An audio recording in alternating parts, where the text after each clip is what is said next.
والأرض وجعل الظلمات والنور ثم الذين كفروا بربهم يعدلون هو الذي خلقكم من طين ثم قضى أجلا وأجل مسمى عنده ثم أنتم به تمترون أشهد أن لا إله إلا الله وحده لا شريك له وأشهد أن نبينا وحبيبنا وشفيعنا محمد رسول الله إمام المرسلين وخاتم النبيين وصفوة خلق الله أجمعين نشهد بأنه بلغ الرسالة وأدى الأمانة ونصح الأمة وكشف الله به الغمة وجاهد في الله حق الجهاد حتى أتاه اليقين فصلوات الله وسلامه عليه وعلى آله وصحابته والداعين بدعوته والعاملين بسنته بإحسان إلى يوم الدين وبعد Gjithë falënderimet dhe lavdërimet I takojnë Allahut Gjelle Gjelaluhu, vetëm ata falenderojmë dhe vetëm prej Tij ndihmë dhe falje kërkojmë, kurse salavatet dhe selamet I dërgojmë të dashmurit ton Muhammedit sallallahu alaihi wasallam, familjes së Tij, shokëve të Tij dhe gjithë ata të cilët pasojnë rrugën e tyre me të mirë deri në ditën e gjykimit. Të nderuar vëllezër, pasi që gjendemi në një muaj të shenjtë të Allahut Gjelle Gjelaluhu dhe jemi në pjesën e disa ditave të cilët janë shumë të vlefshme, ditët më të mira, të cilët I ka caktuar Allahu Gjelle Gjelaluhu në 10 ditëshin e parë të Dhulhijhes, dhe se kjo është gjumoja e fundit të themi e cila I paraprin ditës së Kurban Bajramit. Dhe se padyshim se neve si musliman na intereson disa ritualet e Allahut Gjelle Gjelaluhu që na të I dim së paku edhe pse I keni ndëgjuar, por një rikujtim të shkurt ndaj një ritualit madhor të Allahut Gjelle Gjelaluhu, ajo është therrja e kurbanit. Nuk vlerësohen këto dita, përveç se nga madhëria e madhe që Allahu Gjelle Gjelaluhu ju ka dhuruar, është që në to gjendet dita e festës, dita e therrjes, në të cilën në to therren kurbanat, derdhet gjaku për hir të Allahut Gjelle Gjelaluhu, dhe se kjo është një nga ritualet më të mëdha të Allahut, që Allahu Gjelle Gjelaluhu I ka caktuar për muslimanët që ato të shprehin për ulsinë e tyre dhe sakrificën e tyre ndaj Allahut Gjelle Gjelaluhu, edhe se me të vërtet kushdo I cili I madhëron këto rituale të Allahut Gjelle Gjelaluhu, kjo është një shenjë për ulësie të zemrave të tyre. Allahu Gjelle Gjelaluhu në Kur'an فَذَلِكَ وَمَنْ يُعَظِّمْ شَعَائِرَ اللَّهِ فَإِنَّهَا مِنْ تَقْوَى الْقُلُوبِ Kushdo I cili I madhëron ritet e Allahut Gjelle Gjelaluhu, ajo me të vërtet është një shenjë për ulësie dhe devotshmërie të zemrave të tyre. Një ashtu Allahu Gjelle Gjelaluhu në Kur'an na tregoi o vëllezër se për çdo ummet Allahu Gjelle Gjelaluhu I ka caktuar ritin me të cilën ato therrin kurbanat edhe vendtherrjet e tyre ndaj asaj të cilën I ka furnizuar Allahu Gjelle Gjelaluhu. Tha Allahu Gjelle Gjelaluhu në Kur'an وَلِكُلِّ أُمَّةٍ جَعَلْنَا مَنْسَكًا لِيَذْكُرُوا اسْمَ اللَّهِ عَلَى مَا رَزَقَهُمْ مِنْ بَهِيمَةِ الْأَنْعَامِ Për çdo ummet tha Allahu Gjelle Gjelaluhu kemi caktuar një rit fetar për to, apo vendtherrjen ku në to therrin ata kurbanat të cilët Allahu Gjelle Gjelaluhu I ka furnizuar ato nga behimetul en'am, nga ato bagatit, kafshët e buta shtëpiake. Dhe mu për atë besimtari, duhet që të dinë se çka shkurt disa si obligimet të tij për ta patur një kurban të pranuar të tij, që në to me të vërtet shpreh për ulësinë dhe kjo vepër o vëllezër kryhet vetëm për Allahun xhelle xhelaluhu. Se Allahu xhelle xhelaluhu e ka lidhur therrjen e kurbanit me ibadetet e ngushta të tij, që ato të jenë të sinqerta vetëm për Allahun xhelle xhelaluhu. Allahu dhul xhelal në Kur'an e urdhnon pejgamberin sallallahu alajhi wasallam duke thonë kështu: "Qul inna salati wa nusuki wa mahyaya wa mamati lillahi rabbil alamin." Thuaj Muhammed sallallahu alajhi wasallam, namazi im, vdekja ime dhe jeta ime, kurbani im, therrja ime që therr dhe dërgjak për Allahun xhelle xhelaluhu, tha ajo është vetëm për Allahun xhelle xhelaluhu. Nuk futet në to dikush tjetër që në therrjen e kurbanit të jetë qëllimi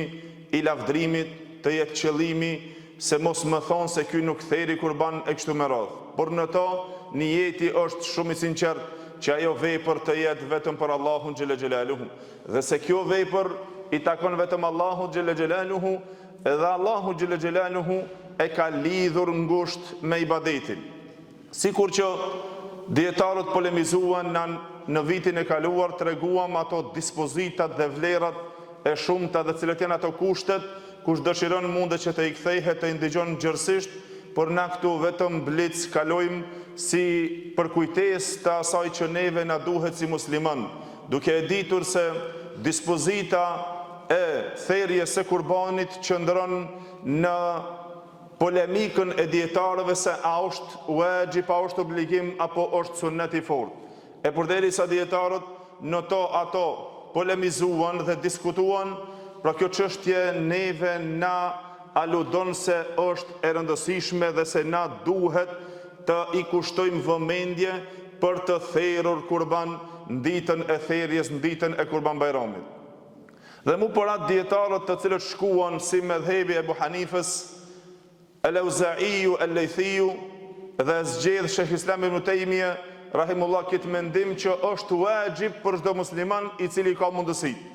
Është obligim, është detyrë që ai të therr kurban. Derisa Sheh Islam ibn Taymija rahimullah tha se për shkak se Allahu xhelle xhelaluhu e ka ngjitur me adhurimin dhe me namazin. Kur urdhënoi për namaz, urdhënoi edhe për therrjet e kurbanit. Në surën më të shkurtë të cilën të gjithë e dini, është surja Kauthar, që Allahu xhelle xhelaluhu në to tha: "Fasalli li rabbika wanhar", ti falu për Zotin tënd dhe therr kurban. Pra kjo është si një obligative,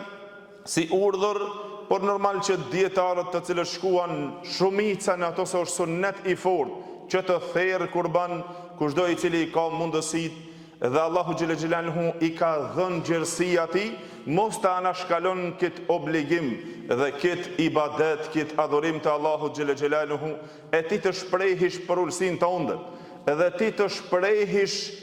devotshmërinë tënde, për arsye se me therrjen e kurbanit nuk arrin diç tjetër vetëm se te Allahu xhelle xhelaluhu devotshmërinë të cilën e kërkon Allahu xhelle xhelaluhu nga ajo. Tha Allahu xhelle xhelaluhu në Kur'an në suratul Hajj: "La yanala Allaha luhumuha wala dima'uha walakin yanaluhu at-taqwa minkum." Tha Allahu xhelle xhelaluhu nuk arrin mishi e as gjaku te Allahu xhelle xhelaluhu nga kurbanit të cilën ju e therrni, por arrin qëllimi devotshmërisë juaj, ato të cilën e don Allahu xhelle xhelaluhu, don për ulësinë e zemrave tona, që ti të kthehesh dhe je në gjendje të japish diçka për Allahun xhelle xhelaluhu, dhe nuk e kursen aty kur është çështje për Allahun xhelle xhelaluhu. Derisa edhe pse ka polemik te ky hadithi i pejgamberit sallallahu alaihi wasallam që transmeton Imam Tirmidhiu nga Aisha radhiyallahu anha, dietarët e saktësisë së këtij hadithi shkuan në ato se a vlerësohet deri në gradë të mirë apo nuk vlerësohet ky hadith, mirë po si vlerë cekum këtë hadith, të cilën tha Aisha radhiyallahu anha kam dëgjuar pejgamberin sallallahu alaihi wasallam duke thonë: "Ma amila ibnu Adam min amalin ahabbu ila Allahi fi ayamin nahr min ihraqid dima." Nuk ka një vepër të cilën e vepron biri i Ademit nga veprat më të dashura te Allahu xhelle xhelaluhu në ditën e therrjes, se sa të derdh gjak për Allahun xhelle xhelaluhu. Dhe pastaj tha: Dhe nuk vjen wa innahu la ya'tiha yawm al-qiyamati bi quruniha wa adlafiha wa ash'ariha. Dhe ai vjen ditën e gjykimit që te Allahu xhel xhelal do t'i vendosen në peshora atij. Sa i vendosen brirët e dashit të atij të cilën e ka thirrur të qurbanit të tij, i vendosen thundrat, e i vendoset dhe kymet me thonë të atij qurbani, të cilët ai i ka thirrur, të gjitha do t'i vendosen një ditë në peshorët e Allahu xhel xhelaluhu për atë ai i cili e ka thirrur atë. Dhe mu për atë vëllezër, dietarët i vendosen disa kushte të pranimit të një qurbani që një musliman dëshiron që ai të e thirrë ato për hir të Allahu xhel xhelaluhu, që nuk diskutohet që një musliman të ketë mundësinë e mos të thirrë qurban. Për arsye se është një vepër që ti e bën për hir të Allahut xhel xhelaluhu. Mu për atë, dietarët folën për disa kushte të cilët janë si kushte pranimi, cilat kafsh janë të lejuara për të qenë të pranuara në qurbanin e pranuar, pra e vendosën si kusht që të jetë min behimetul en'am, të jetë nga bagëtit ato kafshët e buta shtëpiake, edhe i saktësuan të jetë nga devet, lopët, dhent dhe dhit. Jashtë këtyre nuk vlen për qurban. Pra Allahu xhel xhelalu tha ala ma razaqahum min behimetil en'am. Në ato të cilët i ka furnizuar Allahu xhel xhelalu nga ato bagëtit, të cilët janë kafshët e buta shtëpiake, të saktësuara apo të caktuara, të cilët janë pra devet, lopët, dhent dhe dhit. Edhe duke marrë pjesë në to, edhe ato ke mashkull apo femër. Në të gjithë to 4 lloje të kafshëve, të cilët këto janë të vetme të lejuara për qurban, që të therren për qurban. Mirë po cilat janë ato vitet e pranuara që ndërto nuk bën dhe nuk pranohet qurbani, pra për të devet shkuan në ato që duhet të i ketë 5 vite. Te lopa duhet të i ketë të mbushur 2 vite. Te delet edhe te dhit të i ketë 1 vjet. Mirë po te dhent dallon pjesa ndë të cilën pejgamberi sallallahu alaihi wasallam tha kush nuk ka mundësi që të fillon prej në 6 muaj. Të i ketë të mbushura 6 muaj, të dhend vetëm e jo dhe të tjera. Pastaj kushti tjetër normal që është e njohur, pra vitet pasi që i cekum të jetë një ashtu edhe nga ata kafshët të cilët është e liruar nga tëmetat.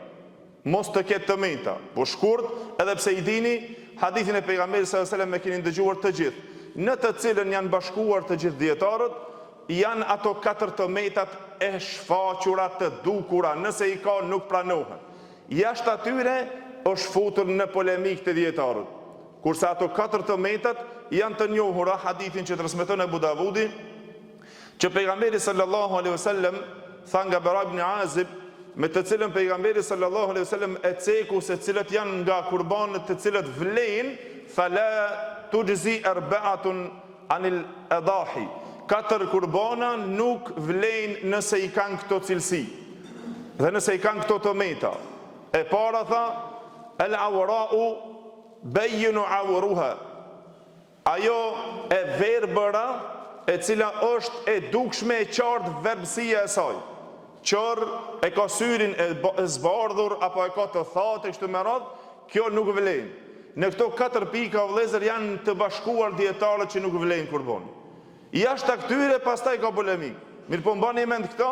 ajo e cila është e verbër, e qartë verbësia e saj, tha wal maridatu wal bayyinu maraduha. Ajo e cila është e sëmur, e cila është e qartë sëmurja e saj. Është e sëmur, edhe shihet e qartë që është e sëmur. Pastaj i tha wal arja'u, ajo e cila është te na i thonë që shkepën, ajo e cila çalën edhe shihet qartë çalimi i saj, nuk mund as të imrin as delet apo tufën e deleve. Shembull, dhe një ashtu ajo wal kesiratu allati la tunqi, dhe ajo e dopta, te na i thojme e zaifta, e cila nuk mund as të ecë pas deleve, apo në disa raste, kanë ardhur në disa hadithe që edhe ajo që ka arritur dhe truni i saj mos të jetë prezent nga dobësia e saj. Pra ato të cilët janë me këto 4 cilësi të cilët i kanë nga të metat, nuk pranohet kurbani. Por atë thanë në këtë hadith El-Khattabi rahimullah, tha ky hadith na jep neve shpjegimin e qartë që në këto janë të buar që të mundohet të i iket këtyre 4 llojeve të cilët i kanë këto të meta, edhe jashtë kësaj tha, edhe nëse ka të meta, po kurbani pranohet. Sikur që Ebu Hanife rahimullah shkoi në mendimin se nëse i ka dhëmbët e pikura një pjesë dhe ajo mund të kullohet e kështu me radhë, te na ndoshta është shumë e madhe, mirë po vetë Ebu Hanife rahimullah tha bën për kurban, por derisa ajo ka mundësi që të hanë. E kështu me radhë, pra në to janë disa prej atyre të cilët janë futur dietarët në polemika ku bën dhe ku nuk bën, por në pjesën se arrin pranimi i kurbanit. Por po i pat këto 4 të meta, atëherë kurbani nuk është në rregull. Dhe një ashtu, pra në kurbanin me të cilën e therr të kafshët e mëdhaja është pjesëmarrja dhe bashkëtherrja, që të marrësh pjesë në therrje, janë 2 lloje të kafshëve të cilët mundet që të marrin pjesë, ken ato familjar, ken ato dashamir, shoqëri e kështu me radhë. Në devet dhe në lopët kanë drejta të marrin pjesë në therrjen e tyre 7 veta, 7 persona. Te lopët ke moshkull apo femër, kanë drejta të marrin pjesë 7 veta. Ken familjar, ken jashtë familjar, ken dashamir, të gjithë mund të marrin pjesë në to. Hadithe të shumta janë ardhur, por nuk premton koha që të i cekim argumentet e haditheve të pejgamberit sallallahu alajhi wasallam, që sahabët e pejgamberit sallallahu alajhi wasallam thanë ishmi ata të cilët pejgamberi Allahut na pacaktuar që merrnin pjesë në lopët nga 7 dhe te devet nga 7 persona. Mirë po është një hadith tjetër dhe një mendim tjetër që pejgamberi sallallahu alajhi wasallam i ka treguar, dhe Ibn Abbas radhiyallahu anhu e transmeton hadithin që kemi marrë pjesë apo në devet lejohet nga 10 veta, që të marrin pjesë 10 veta, kurse te lopët 7 veta, më shumë se 7 veta. A guxon që të therret një lopë për një person? Guxon. Të gjithë dietarët janë të mendimit se te devet dhe te lopët 7 veta, 7 persona kanë drejta të marrin pjesë, përveç Imam Malikut, i cili shkoi në mendimin se si lopa, si devja, si delja, tha janë të njëjta, vetëm një person. Kurse të gjithë dietarët tjerë janë në ato shkakje argumenteve se therret kurban, pra nëse është kafsha e madhe, pra lop apo bik, apo do të thonë që është e njohur te na muzati, të demi, pra në to therret 7 ose mund 3 ose 1, ashtu sipas që e ka mundësinë. Por këto janë disa me të cilët i cekun, pra të shkurta, që çdo musliman duhet që të i dinë. Edhe më së paku mos ta lën një musliman që të therr kurban, pra dhe nëse është mundësia, ai damaqini që cekim të na